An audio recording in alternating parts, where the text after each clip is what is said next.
Hello everyone. So last time we discussed about Scandi sedimentation tanks, or you can say Scandi clarifiers, in which we discussed about their design considerations, their construction details, and design numericals. Now today we will discuss about sludge digestion process. Okay. No, all of you know that the in Scandi sedimentation tanks, lot of sludge is produced. So these sludge contains lot of organic matter and lot of rotting material which will cause nuisance, foul gases, okay, and even cause health hazards and pollution. So before disposing it to the environment we must treat it with some process, okay. That's why we'll have to do some digestion process, okay. Now how we do this? First of all, what we do, we bring this sludge in contact with some anaerobic bacteria, okay. Anaerobic bacteria like in activated sludge process, sorry, in septic tanks and in MF tanks, okay.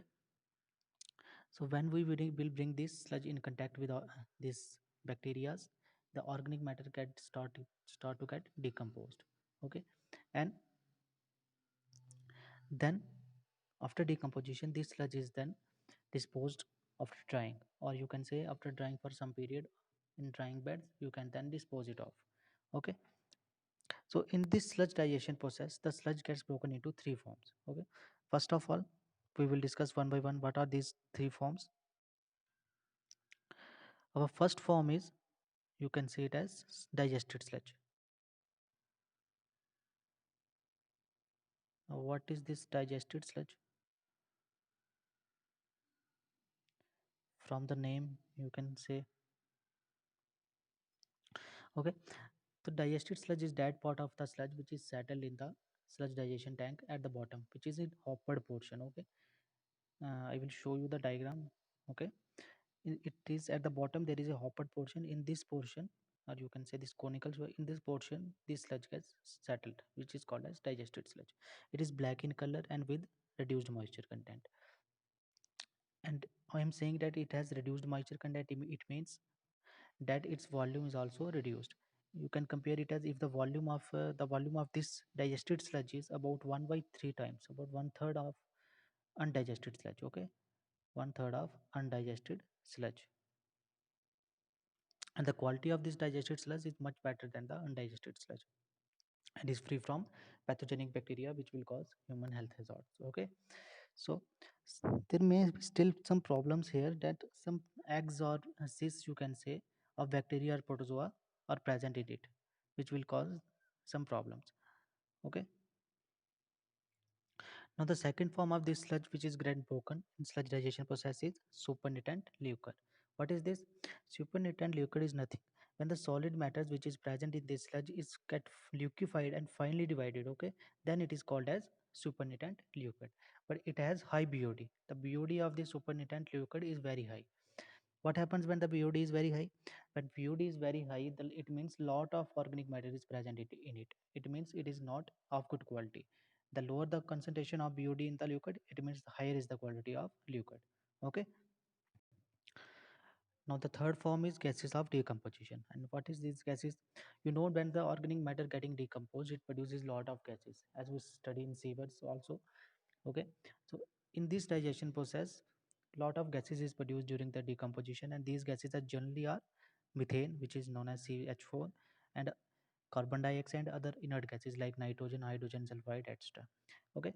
So these gases, maybe we collect these gases with the help of a gas dome is present here, okay. A gas dome is present here in which we collect these gases, and these gases we can use it as fuel. In this type of sludge digestion tanks, generally the concentration of methane gas produced is very high. It is about 70%, okay. 70% of methane gas is produced, and if this gas is used as a fuel, it will gives us about 5800 kilocalories per meter cube, okay. This much amount of energy it gives, okay. Now, the digested sludge which is obtained is dewatered, dried up, and used as fertilizer. We can use these digested sludge as fertilizers, and the gases which is collected from here are used as fuel, or you can say for driving gas engines. Now, let us discuss the various stages involved in sludge digestion process. Okay. Now, various stages. What are they? First of all, there is acid fermentation. Okay. What is acid fermentation? In this stage, what happens? The fresh sewage sludge begins to act upon some anaerobic or facultative bacteria. What is facultative? Facultative bacteria, which can survive in presence of oxygen and even without oxygen. In both the environments, these facultative bacteria can survive. These facultative bacteria are also known as acid formers. Okay, acid former. What happens? These organisms make the organic matter in soluble form. Okay, with the help of hydrolysis. Now these soluble products are then fermented. What is fermented? Fermented means these soluble organic matters which is formed by these facultative bacteria, okay, or chemically break down into small parts. Okay, this is called fermentation. When we something is chemically break down into small parts, then it is called as fermentation.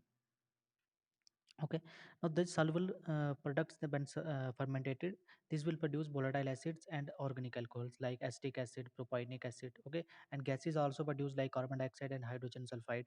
This what happens due to this? Due to this, the sludge which is in this process, you can say in this stage, is become highly acidic, and the pH of about this sludge is about 6. It means it is highly acidic, and the this what happens? Uh, okay, wait. Okay, due to this high acidic behavior, these sludge produces high odors and nuisance. Okay, so generally this process takes about 15 days. Okay, this process take about 15 days. Now next stage comes the acid regression stage. In this stage, what happens? It is also known as intermediate stage. In this stage, what happens? That the volatile organic acids and nitrogen compounds which is formed in the first stage, okay, which is formed in the first stage, which is acid fermentation stage, is attacked by some bacteria, and these bacteria convert these acids into acid carbonates and ammonia compounds. Okay, converted into acid carbonates and ammonia compounds. Now, due to this, the sludge which is produced in this process, in this stage, you can say, is produces very high, or you can say offensive odors, and the pH of is little less than the previous one. That is, in previous case the pH is about 6, and in this case acid regression case it is about 6.8. Okay, it begins to increase. Now what happens in the sludge which is produced in this case acid regression stage? It's entraps some gases in it. Due to this entraption of gases, what happens? These become foamy, and this foam becomes starts to rise upwards, and foam just come on the surface of this tank. Okay, so this process, this acid regression stage generally takes about 3 months. Okay, the previous, which is acid fermentation stage, takes about 15 days, and this acid regression stage take about 3 months to settle. Now the third stage, which comes as alkaline fermentation stage. In this stage, what happens? The remaining organic matters, organic acids, or you can say proteins, which is remain in the sludge, is acted upon some more anaerobic bacteria, which are also known as methane formers.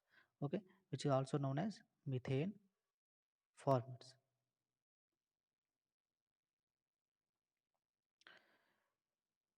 So what happened due to this? These happens. These methane formers, or you can say anaerobic bacteria, convert the sludge into the remaining I say proteins and organic matter into ammonia and organic acids. During this stage, what happens? The liquid which is present in the sludge, which is the liquid with it, which is present in the sludge, is get separated out from the sludge, and the sludge gets settled at the bottom. I will show you the diagram. In this conical section, there is only sludge with reduced, very less moisture content. Okay, this sludge which is settled after in third stage, which is as alkaline fermentation stage, is called as ripened sludge. Okay, so digested sludge is generally alkaline in nature, and its pH is about 7. Okay, in the first case it is about 6, in second it is 6.8, and in this stage it is about 7. Okay, so how much time it takes? This process takes, this stage generally takes about 1 month. Okay, it generally take about 1 month. Now you can see, if in the first stage it takes about 15 days, in the second stage it takes about uh, 3 months, and in the third stage it takes about 1 month. So it means a lot of time is required during this sludge digestion stages. Okay, Now let us discuss about the factors affecting the sludge digestion and its control. Okay, the first factor which is affecting the sludge digestion process is temperature. Okay, you have to remember one thing, that the higher is the rate of temperature, higher will be the rate of digestion. Okay, so you can say that the sludge digestion process rate of digestion, you can say, is directly proportional to the temperature. Higher the temperature, higher will the rate of digestion. Lesser the temperature, lesser will be the rate of digestion. So two different temperature zones are indicated here in the graph. You can see here, the first one is this thermophilic zone, the zone of thermophilic zone, and second one is this mesophilic digestion. Okay, so what happened in this case, you can see from the diagram here that in the thermo zone of thermophilic digestion here, the temperature is a very high, about 45 to 60 degree. Okay, so I already told you that the higher the temperature, higher will be the rate of digestion. So here the temperature is very high, so the digestion process is very high here. The optimum, you can say, the favorable temperature in this zone we can generally take as 54 degrees Celsius. Okay, 54 degrees Celsius. And this at this temperature the sludge is digested in about 10 to 15 days. Okay, however, due to uh, this temperature, you can say thermophilic temperature, rises some difficulties during the process. So generally we don't use this type of temperature. Okay, one more thing to remember here, that this in this thermophilic digestion we use those organic materials which are heat loving, or you can thermophilic bacteria. Okay, now next comes this zone of mesophilic digestion. In this zone what happens, the digestion is generally brought about some common mesophilic organisms. The temperature in this zone varies from 25 to 40 degrees Celsius. Okay, 25 to 40 degrees Celsius, and the most favorable temperature in this zone is 29 degrees Celsius.